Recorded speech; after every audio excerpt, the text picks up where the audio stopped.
குடும்பம் சார்ந்த விஷயங்கள்ல கொஞ்சம் கவனமாக பேசணும் அப்படிங்கிற ஒரு அமைப்பு தான் இருக்குது. ஒன்றும் பெரிய பிரச்சனை இல்லை. கொடுத்த வாக்கு அப்படிங்கிறது கொஞ்சம் காப்பாற்றக்கூடிய வகையில தான் இருக்குது. வாக்குறுதிகள்லாம் காப்பாற்றக்கூடிய ஒரு அமைப்பு அப்படிங்கிறது உண்டு. ஆனா அதீத வாக்குறுதி அப்படிங்கிறது கொஞ்சம் ஆகாது.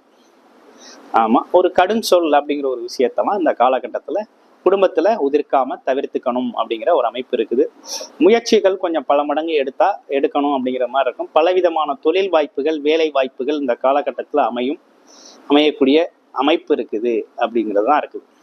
அடுத்து 5 குடையவன் உங்களுக்கு 10ல ஆட்சி பெற்று இருக்கிறதுனால, அப்ப பாக்கியஸ்தானம், பூர்வ புண்ணியம் சார்ந்த விஷயங்கள், குலதெய்வம் சார்ந்த விஷயங்கள், அதே நேரத்துல பூர்வீகம் சார்ந்த விஷயங்கள்லாம் கொஞ்சம் பாராட்டுக்கள், மதிப்பு மரியாதை கூடும். சொந்த பந்தத்திலலாம் உங்களுக்கு கௌரவம், அந்தஸ்து, புகழ் உயரக்கூடிய காலகட்டம். உங்களுக்குன்னு மதிப்பு மரியாதைலாம் அதிகரிக்கும். உங்களை நிராகரி